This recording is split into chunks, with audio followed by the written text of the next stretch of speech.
Bon, vous vous souvenez du concept dont je vous avais parlé que chaque semaine, avec mon ami, on part dans une autre ville ou dans un autre émirat. Et bah vous voyez celle de cette semaine ?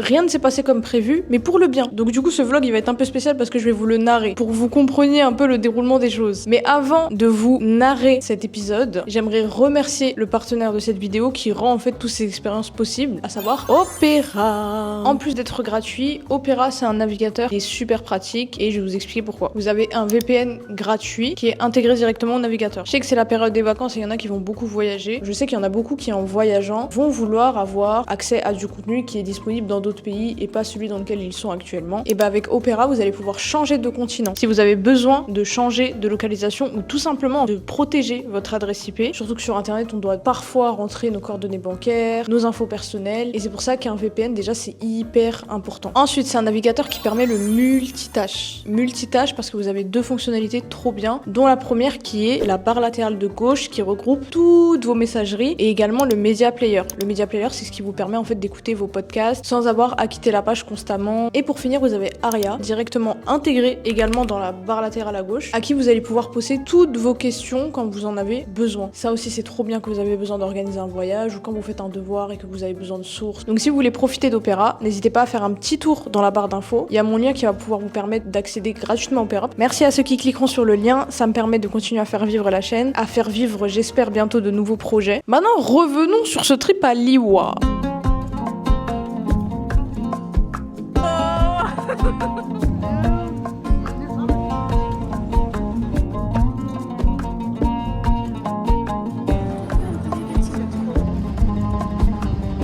Faut que vous sachiez que la saison basse aux Émirats, c'est l'été. Pendant l'été, les hôtels, les resorts, tout ce qui s'ensuit, c'est à prix cassé. Parce qu'en fait, il fait trop chaud pour profiter et encore pire quand c'est dans des endroits un peu désertiques. Pas tous les Émirats sont un désert, il y a beaucoup de montagnes, il y a beaucoup de zones en bord de mer, de zones très vertes aussi, mais il y a beaucoup d'endroits dans le désert et il fait 50 degrés. Vous vous doutez bien que personne ne va louer un hôtel dans le désert à 50 degrés. Personne. À part moi. Donc en fait, ce qui s'est passé, c'est qu'on a booké un resort qui s'appelle Bab El Noujoum, donc ce qui veut dire la porte des étoiles, à Liwa. Liwa, c'est une ville à Abu Dhabi, mais en fait, on n'a pas réalisé à quel point Liwa, c'était loin. L'émirat d'Abu Dhabi, je sais pas si je vais pouvoir vous faire comprendre à quel point c'est grand. L'émirat d'Abu Dhabi, il est tellement grand qu'il va jusqu'à l'Arabie Saoudite. Et la ville de Liwa, c'est une ville qui est à la frontière de l'Arabie Saoudite. Sauf qu'en fait, on n'a pas tilté, parce que pour faire par exemple Dubaï-Abu Dhabi, moi, comme je suis à Sharjah, ça prend un peu de temps, mais par exemple, si vous faites Dubaï-Abu Dhabi, c'est 1h, 1h20. Mais Dubaï-Liwa, c'est 3h30. Déjà, de 1, on n'a pas réalisé à quel point c'était loin. Et de 2, Liwa, ça n'a rien à voir avec tous les Émirats que j'ai visités. J'en ai pas visité encore énormément, vous voyez, je viens d'arriver, mais ça n'a rien à voir. Déjà, on sent que c'est à la frontière avec l'Arabie Saoudite. Même le comportement des gens, il est pas pareil. Les gens parlent très fort. Dès que le soleil se couche, il y a personne dehors. A contrario, quand vous êtes dans les grandes villes comme à Sharjah, Dubaï, dès que le soleil se couche, c'est là où les gens ils sortent. Mais à Liwa, dès que le soleil se couche, il n'y a plus personne. Donc en fait, il y avait un peu cette ambiance, mais de ville, vraiment village, countryside. Alors là, je sais pas si vous réalisez à quel point il y a que nous. Donc on prend la route, pratiquement 4 heures de route, puisque du coup on s'arrête entre temps pour mettre de l'essence, pour manger un peu, pour se rafraîchir. On traverse des routes qui traversent le désert. Puis il y a plein de routes en fait qui sont englouties par le sable. Et en plus de ça, il y avait une tempête de sable le jour où on est arrivé. Et vous voyez, il y a tellement de vent que genre les trucs ils se barrent. Tout ce qui se trouve sur la route, panneaux de signalisation, poteaux, tout ce que vous voulez, ça s'envole. Vous savez que même quand je conduisais, en fait, si je mettais pas les deux mains sur le volant et que je tenais pas bien fermement, la voiture, elle se barrait. C'est pour ça que même pour filmer le trajet, j'ai eu énormément de mal. C'était un peu compliqué parce que fallait que je reste concentrée. C'était un environnement que je connaissais pas. Et il y avait tellement de vent également que c'est impossible de se balader dans l'Iwa sans se couvrir le visage. Vous êtes obligé de vous couvrir le visage et même en fait, j'aurais dû carrément me couvrir les yeux parce que il suffisait juste que mes yeux soient 2 minutes au contact de l'extérieur. J'avais plein de sable dans les yeux. Le soir même quand je rentrais, je retrouvais entre mes dents alors que pourtant je m'étais couvert le visage. Donc c'est pour vous dire, si vous vous couvrez pas le visage, c'est fini pour vous. C'est pour ça que c'est important quand vous arrivez dans un pays d'observer comment les gens ils s'habillent. Parce que les gens ils en sont pas venus à avoir une certaine culture de l'habillement pour le fun. Ils en sont venus parce que conditions climatiques, parce que aussi conditions culturelles, influence culturelle ou influence religieuse, n'importe. Mais surtout, c'est influencé par rapport au climat. Et si vous vous couvrez pas le corps et le visage quand vous allez dans le désert ou quand vous allez dans des endroits vraiment très chauds et secs, vous allez mourir. Même moi, quand je conduis, en vérité, je devrais mettre des gants. Parce que le simple fait que mes mains, comme ça, elles sont sur le volant et que le soleil, il tape, mes mains, elles sont si teintes au-dessus de mon visage, genre. Non mais s'il vous plaît, guettez l'entrée. Genre, il y a une entrée et après, il y a rien. Genre, c'est vraiment...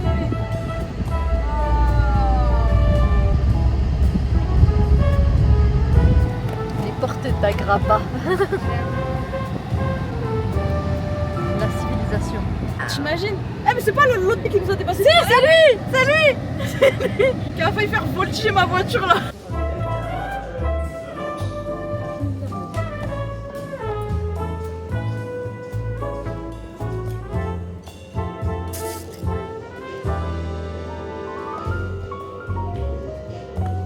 The line with blue color is Gombarovina and the second line is C'est trop beau. Regarde le plafond.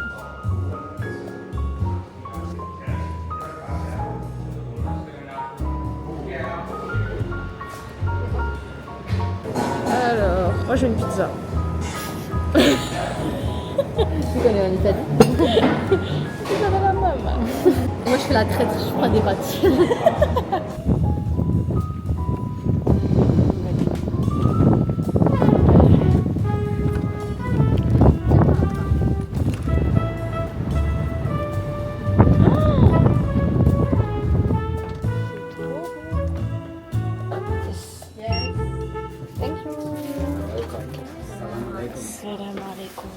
Yeah. So anytime you want to move around, you can just dial 0. Our team will be ready to assist. Ok. Ça c'est de la vroom. Ça c'est... Meuf, je peux pas en rajouter une nuit. Tu veux? Pour rire. Comme le mec quand il est parti en Thaïlande, le mec il a fait des... Avec ses vêtements, il a fait un bonhomme là. Ah en Égypte, pardon. Et... La pizza. Parlons peu, mangeons bien. Marche bien. Pizza. Impressionnant ce jeu. Comment c'est son bras? L'hôtel, il est au-dessus d'une dune et la dune, elle est en face du désert qui mène à l'Arabie Saoudite. Ça veut dire que c'est un désert qui est hyper grand. Donc quand vous regardez à l'horizon, il y a rien. Il y a juste du sable. Et c'est tellement spectaculaire. J'ai jamais été face à une telle vue. Mais vraiment, j'ai déjà vu des déserts, mais comme ça, jamais. Quand on est arrivé à Liwa, en fait, on a vu des panneaux où il y avait écrit Liwa Date Festival. C'était le dernier jour du festival des dates à Liwa. Oui, il y a une grande partie qui est un désert, mais il y a aussi une grande partie qui est bourrée d'agriculture. C'est-à-dire, il y a beaucoup d'agriculture au niveau des dates, beaucoup également de bétail, des chameaux, des chèvres. Vraiment, quand vous êtes sur la route pour aller à Liwa, il y a énormément de champs de palmiers. C'est vraiment un truc de fou, c'est super beau. Et donc, en fait, Liwa est très très réputé pour les dates. Ouais, donc, on s'est dit, on va déposer nos affaires à l'hôtel, on va se préparer et tout, et on va aller au Date Festival. Donc, on arrive au festival de dates aux alentours de 21h30. Et le monsieur il nous dit qu'en gros ça ferme à 22h, c'est bientôt fermé et tout, mais vas-y si vous voulez aller voir, allez-y. On s'est retrouvés au Liwa Date Festival, c'est le dernier jour aujourd'hui, mais en fait on a le seum parce que ça finit à 22h et il est déjà 21h30, du coup c'est fini. En fait les Arabes, quand vous leur mettez n'importe quelle occasion de tous se réunir pour faire un événement, ce sera tout sauf le but pour lequel à la base ils se sont réunis. À partir de 22h, on range les affaires. C'est trop mignon.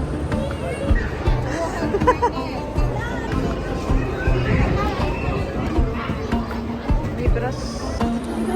C'est trop beau. C'est trop beau. Where we belong.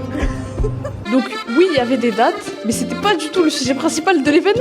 Il y avait plein de stands de parfums, il y avait plein de stands d'habits traditionnels émiratis. Et c'est trop drôle aussi parce que du coup, les habits traditionnels émiratis de cette région, ils ressemblent beaucoup plus un petit peu aux habits traditionnels saoudiens ou omanais. Je sais pas comment expliquer, mais vous sentez que vous êtes dans une autre région. Et en fait, j'ai trouvé ça trop beau de découvrir la culture par ce biais-là. Tout le monde était bien habillé, parfumé. Et il y a aussi un truc que j'ai remarqué, c'est que dans cette région-là, pratiquement toutes les femmes, elles se couvrent le visage. Et du coup, j'étais grave contente moi aussi de m'avoir couvert le visage pour partir également au festival. Je me sens beaucoup mieux en fait quand je suis fondue dans la masse. Et c'est un truc que je fais souvent en général, même quand je pars dans les marchés ici ou quand je pars pour faire un petit peu des affaires et tout, acheter des abayas et tout, je me couvre toujours le visage parce qu'en fait, juste, c'est plus facile. C'est plus facile parce que déjà, on vous prend pour quelqu'un d'ici. Vous voyez, en fait, c'est l'art du caméléon. Moi, c'est un truc que j'ai appris à force de voyager. C'est l'art de se fondre dans la masse. L'art de se faire passer pour un local. Je peux pas faire ça dans tous les pays. Par exemple, au Japon et en Corée, c'est pas un truc que j'ai pu faire. Mais par exemple, quand j'allais en Malaisie, c'est un truc que j'ai grave pu faire. Tout le monde pensait que j'étais malaisienne. Quand je suis allée en Inde, pareil aussi. Tout le monde pensait que j'étais indienne. Donc bref, le festival, c'était trop mignon. Il y avait plein d'activités pour les enfants. Il y avait plein de stands de café, comme je vous ai dit. Il y avait plein de stands de trucs traditionnels. Même, vous voyez,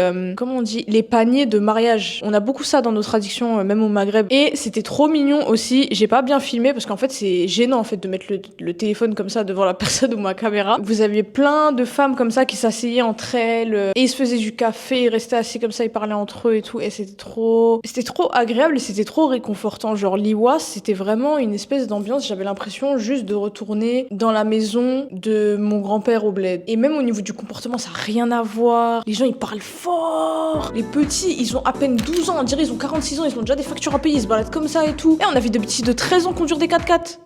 Des gros 4x4, c'était des petits de 13-15 ans qui conduisaient ça. Et je dis, ah, vas-y.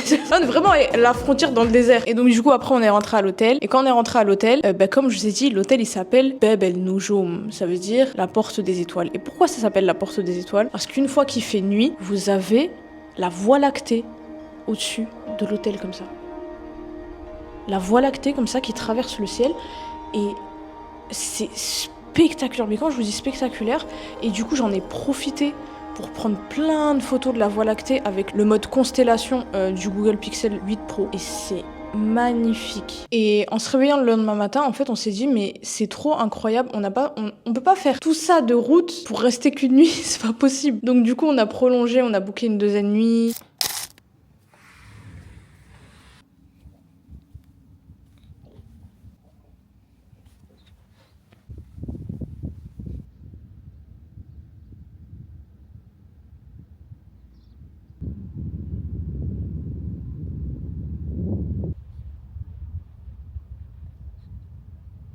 À chaque fois, en fait, je suis face à ça.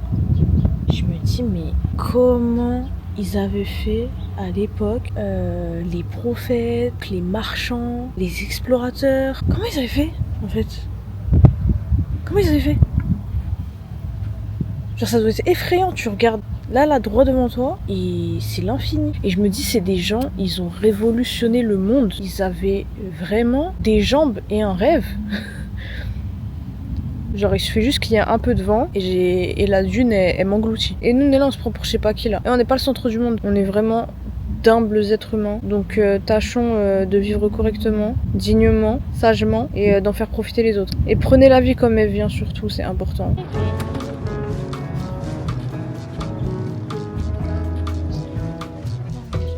Ouais, les premières...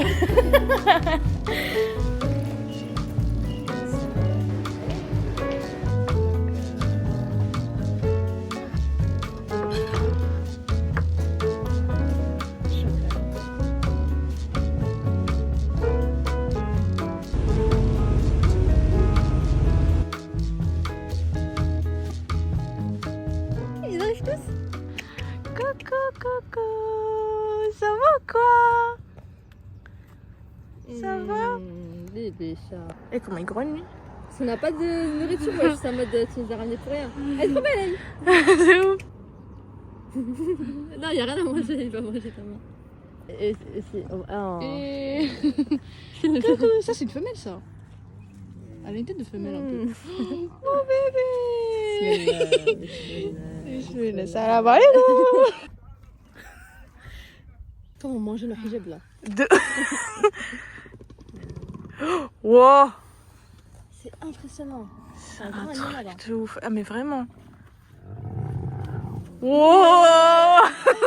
Le vent c'était beaucoup mieux, donc on a décidé aussi de faire ouvrir la piscine et on s'est baigné de nuit avec la vue des étoiles. Moi j'étais sans foulard et tout, avec la vue du désert. Comment vous dire? Voyager toujours en saison basse. Il est vraiment fruity fruta. Il n'y a pas que les biscuits. C'est trop bien.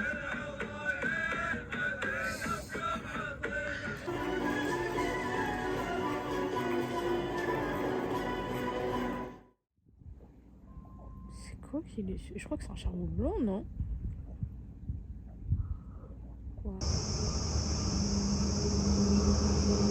Eh, écoutez-moi bien. Ce voyage, il était incroyable. Incroyable parce que déjà il m'a fait beaucoup de bien. Il y a un côté très, je dirais pas retour aux sources parce que c'est un peu cliché, mais très apaisant. Parce que c'est une région qui est très très très au contact de la nature.